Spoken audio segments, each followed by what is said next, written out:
Welcome back to Chief Studios. My name is Taylor Bell. Glad to have you in this afternoon. Now, it is game week, almost game day. Today's Friday.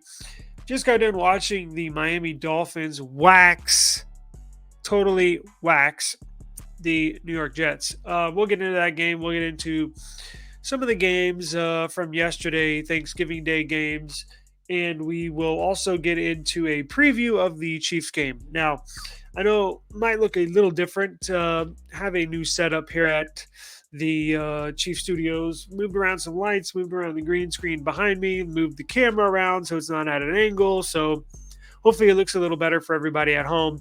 Have the monitor right in front of me so I don't have to, so you don't have to be looking at the side of my face while I'm looking at the monitor. So nice, even square up shot on my ugly face. So let's get into the games yesterday. Let me pull up some of the games that we had. We had some interesting games as we go and get into week 12 towards the latter half of the season. Now is the time where teams have to, most of the teams are having a bye. I believe the last bye will be this weekend or next weekend. But as you get to the second half, first half, you kind of see how how your team is. You get synced up all together. Second half, it's about putting everything together, performing well because the playoffs are right around the corner. You see all the news stations and sports channels. With their playoff seeds and all that good stuff. So, Chiefs have a big matchup. Like I said, we'll get into that here in just a minute. Some of the games yesterday, look, I watched most of them and actually fairly decent games. Weren't too bad. Nothing, to brag about or go into the record books. But let's pull up the games from yesterday. We got the NFL. Let's go. So we'll start with today's game. Miami just waxed New York Jets. My God, the Jets look bad. Now, we're not going to spend a lot of time on these. I'm just going to give you quick hits, what I took from the game, a few minutes on each game. But the Jets, if I was Aaron Rodgers, I wouldn't want to come back this season. For one thing, they're not going to the playoffs. For second thing, the offensive line is horrible offensive line. So even if he did come back from that Achilles tear, he's going to be running for his life, potentially risking another injury to that Achilles, possibly re-tearing it. It's not worth it. They need to go into this offseason, whether they get Devontae Adams or not. They need to draft and sign offensive linemen. That's where I would definitely focus on in the offseason if I'm the New York Jets. Now, neither one of the quarterbacks had a huge day. I believe both had 2 interceptions. Tua looked decent though, but the Jets quarterback, woo, man, it was bad. Let's look in, and I want to show you just how bad the Jets are. I mean, this was not a fair matchup. I particularly wanted to watch this game because of the Dolphins. It looks like they will be going to the playoffs. It looks like the Chiefs might face the Dolphins. Again, I know we won in Germany versus Miami, but that was one of the games where the offense for the Chiefs was non-existent in the second half. I wanted to see how they looked, if they've improved. They very well could beat you in the playoffs if you still are struggling offensively for Kansas City. Now, look at these stats here. It's fairly similar. Look at this: 1 TD, 2 interceptions for Tua, 1 TD, 2 interceptions for Mr. Boyle, the quarterback that for the New York Jets. That was replacing their starter. Now, yardage, nothing shocks you. High attempts here from Boyle, but let me get into the team stats because this is where it really shows where the Jets struggle. Check this out. Total yards, 159 total yards. Passing, only 130. Rushing, only 29. 29 yards rushing. I mean, how does that happen? Miami's a very good rushing team. They put up a very respectable 167 rushing yards and a decent 228 passing. Nothing to brag about. Yards per play, 5.7 versus 2.9. Check this out. First downs, 22 to 12. Third down efficiency, Miami was much better at. Total plays, Miami dominated the time of possession. Total plays. Look at this stat. Going back to the offensive line for Miami, check this out. Excuse me, for the Jets. Look at this. 7. New York Jets allowed 7 sacks in one game. So, look, a couple of those, quarterback was hanging on to the ball too long. Due to Miami's defense, the cornerbacks were looking good. Wide receivers could not get open. Looks somewhat familiar to the Chiefs, but look, Chiefs never allowed 7 sacks. But some of those, like I said, were due to the quarterback holding onto the ball too long. Tim Boyle is experienced, but not tremendously experienced, right? You got to get rid of that ball, especially when you got defenders running straight at you. Miami only punted the ball once. Penalties are fairly even. I mean, there were 6 for 60 yards for the Jets, 6 for 38 for Miami. Fumbles lost, so there were quite a number of turnovers in this game. And like I said, 2 interceptions. So a total of 5 turnovers in the game. Pretty sloppy, but Miami was moving the ball offensively. And look at this.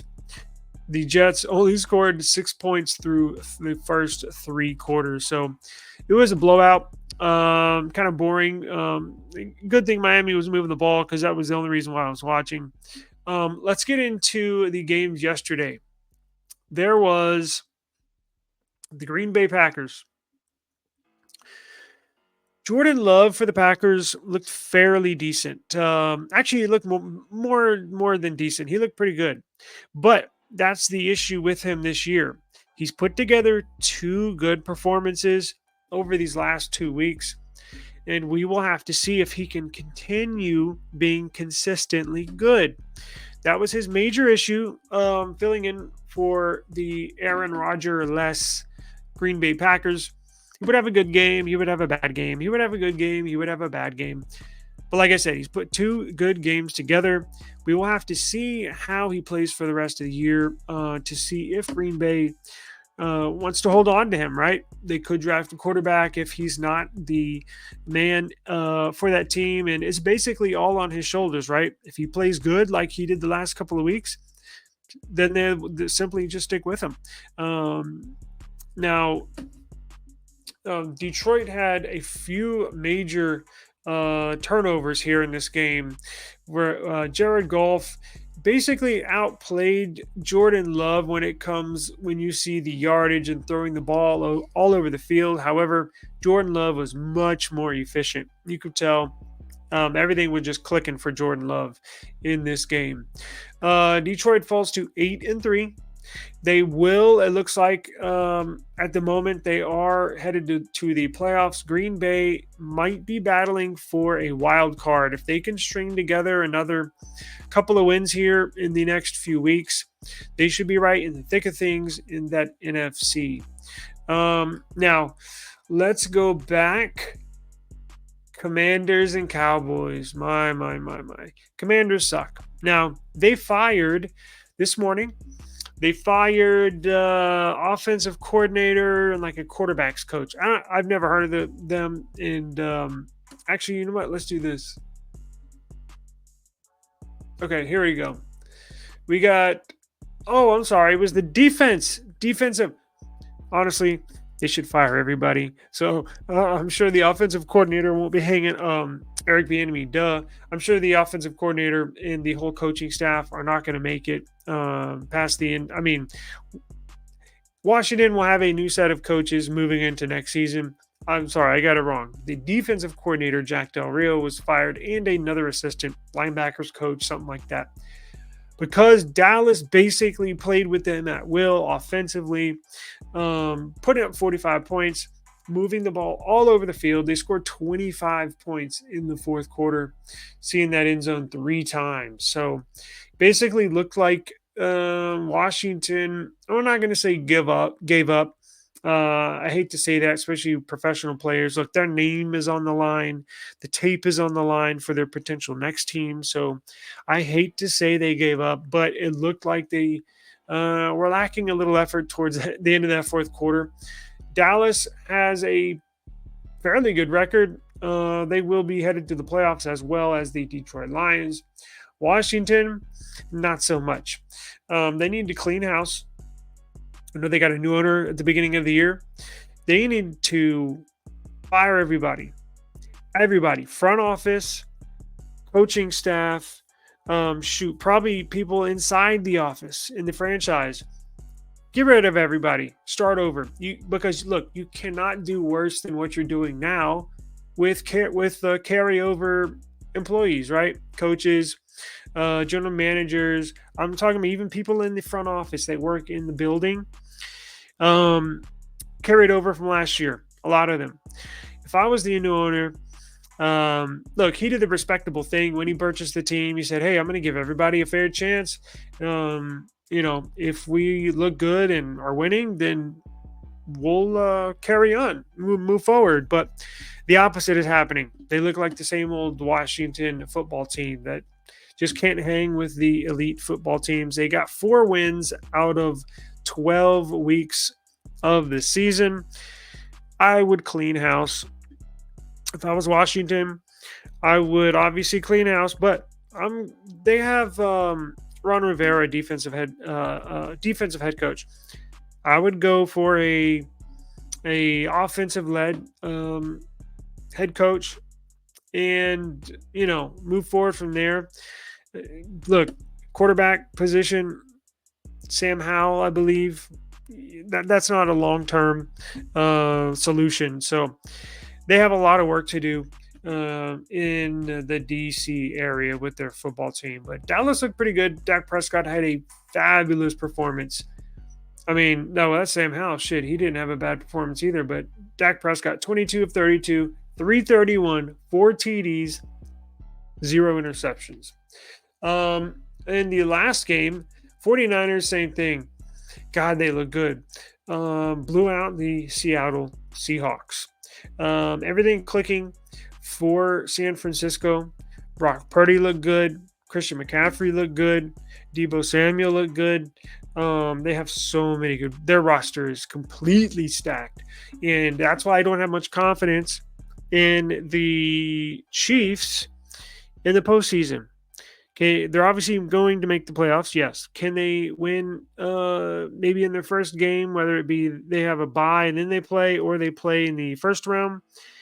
Probably. But if they get to the AFC Championship game, I'm not betting. We'll see who it is, but I don't have much confidence. And especially whether it be Baltimore, whether it be Miami again.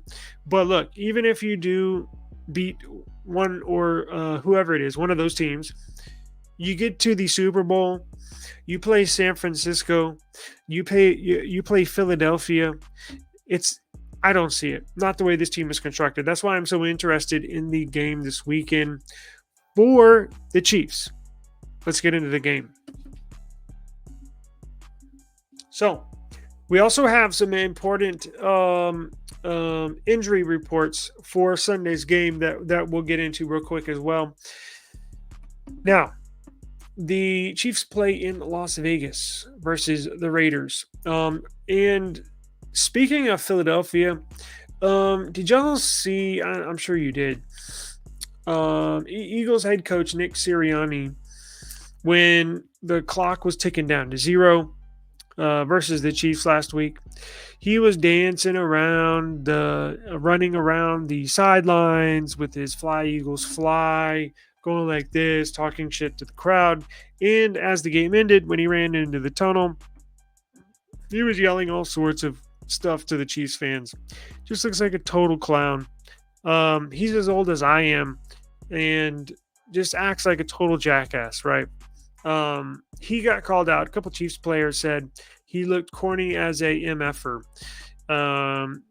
Yes, he did. He he looks like a child out there. I mean, just a total jack off. Uh, you know, the guy annoys me. Anyways, let's see. So, I went to the news here, right? The news for the upcoming game. Now, the Eagles' tactic worked defensively against the Kansas City offense. What they did was they basically double teamed Travis Kelsey the whole game. And why did they do that? Because Kelsey is their best receiver. Now, he's technically a tight end. We all know that. But he's their best option offensively if they are not running the ball. So you take away their best option, the Chiefs' best option, right? So who else? Who are the Chiefs going to throw to? Names? Anybody? I can't think of anybody either. And it worked. They double teamed Kelsey, and nobody else could get open. No separation. Can't catch the ball, and even when thrown the ball, they drop passes, touchdown passes, more specifically. So that's how you defend Kansas City. When Kansas City's on offense, we'll see. I guarantee you. Now we also have some big news here. I was going to say that's going to be the key for the Raiders defensively against the Chiefs offense. And you're probably going to see that, honestly, through the remainder of the season. If not a triple team. I doubt triple team. Definitely double team Kelsey. Take away their best option. You got nobody to throw the ball to, and you stop Kansas City offensively. I've said that I believe Kansas City needs to rush the ball more. I would like to see maybe 5 to 7 more rushing attempts per game. Look, it was working. It's been working. If you look at the highlights, if you look at the box scores, the rush has been working. I believe they averaged almost 6 yards a play on the ground last week.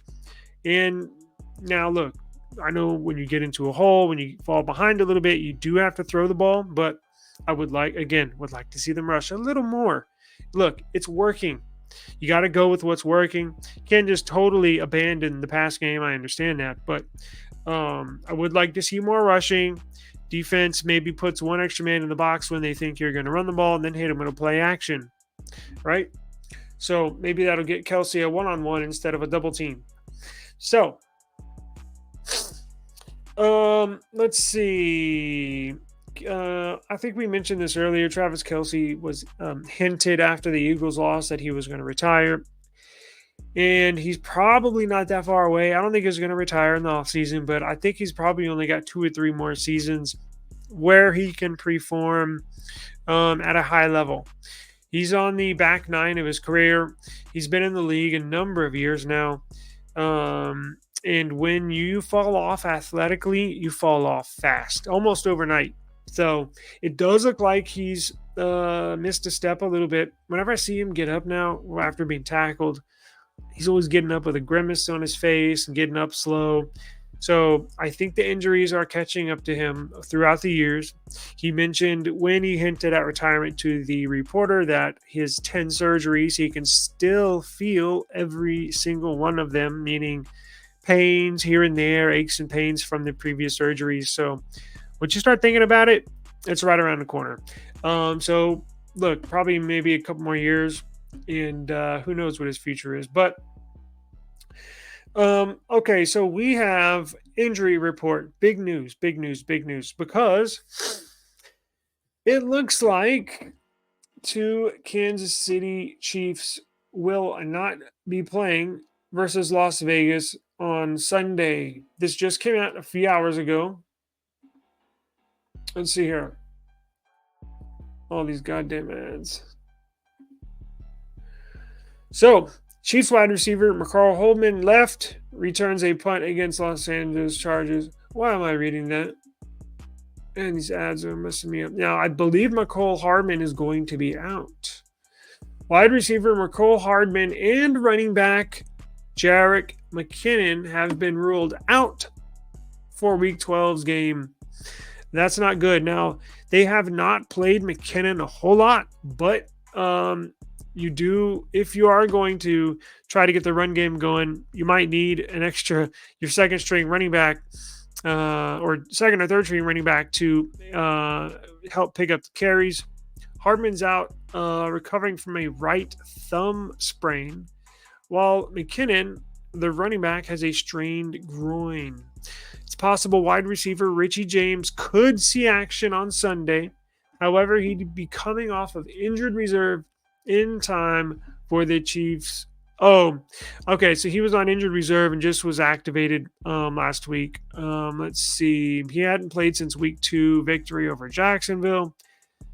Look, at this point, they're going to need Richie James to get in there and get some work, because you're going to be down a wide receiver. Hardman's going to be out, but these guys are struggling, so you're going to need all the help you can get. Right? Shoot, I'll take Richie James over Hardman if Richie James can get activated for the game, because right now nothing's working for the pass game. So we do have big news. Those are the 2 players that are out for Kansas City. But look at this. Look at this.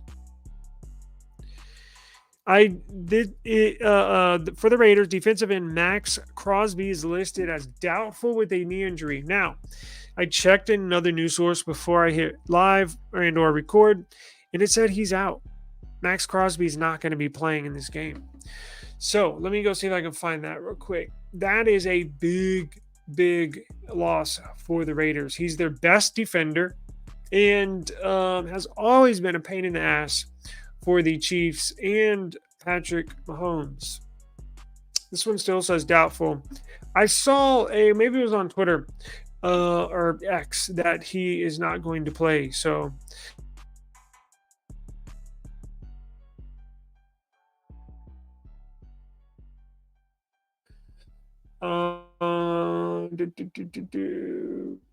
no, it doesn't.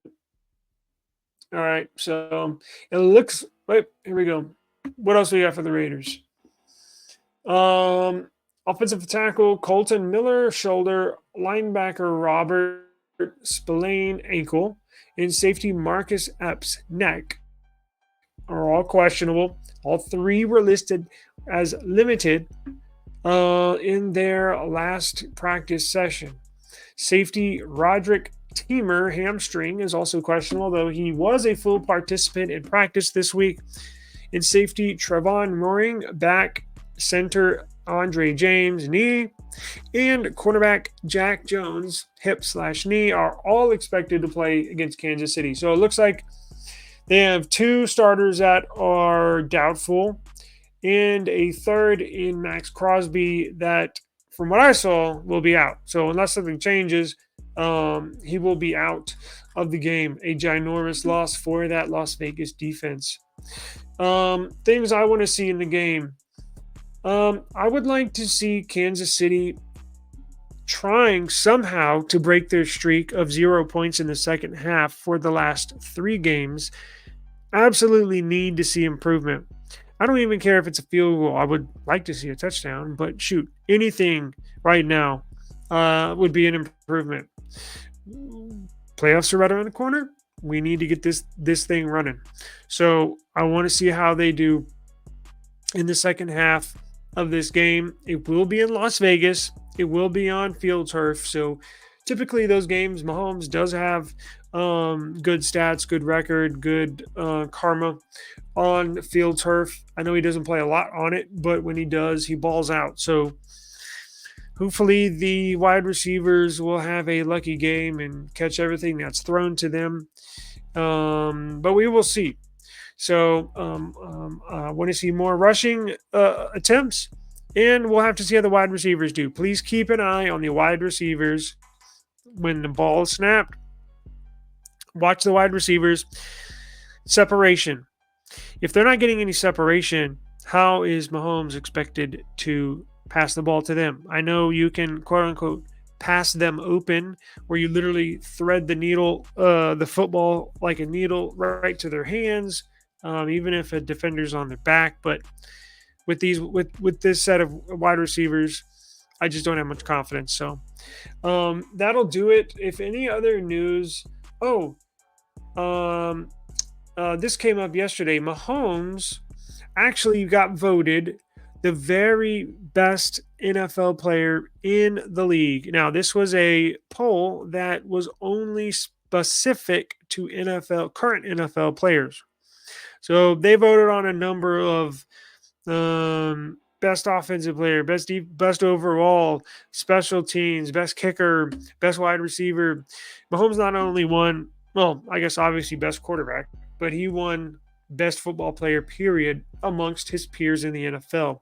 Now that's what, in my opinion, that's maybe matters more than a MVP vote where writers and media members vote. But look, it is what it is, but it is high praise and high rewards for Mahomes. But this year, his numbers aren't the best, and he's really having to um, pull a rabbit out of his hat. Right, got to do some magic each and every game, each and every Sunday, just to move the ball, just to get the chains moving, just to score some points. You're really not having much to work with this year. So it is nice to see that the players all around the league still see it. I still see it. I know you still see it at home. Still the best player. Look, he may not have his best stat year as far as numbers, but we all know why.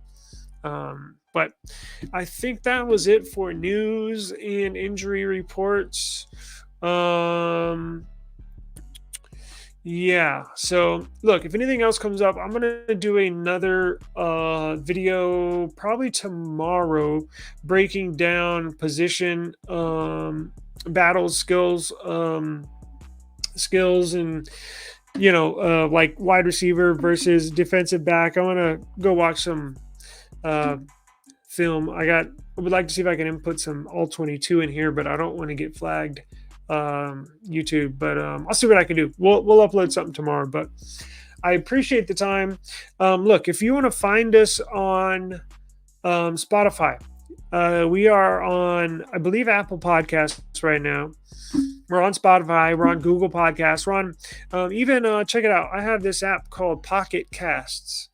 Now, they haven't paid me for this. I don't think it's on this phone. But it is a phenomenal podcast application. We are on there. Just search us whatever your podcast app is. Search Chiefs Studios. We teamed up with FFSN. That stands for Fans First Sports Network. They are distributing our podcast, our audio podcast. So as you hear me right now on YouTube, the audio form will be Fan First Sports Network is taking care of the audio portion.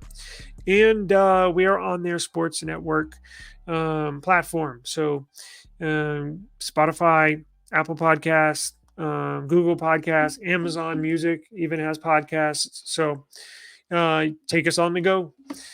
So for Fans First Sports Network, for Fred Davis, for Chief Studios, my name is Taylor Bell, and I appreciate you joining us.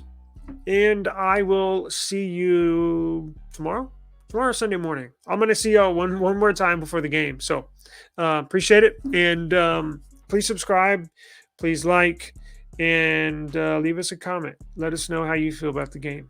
Peace out.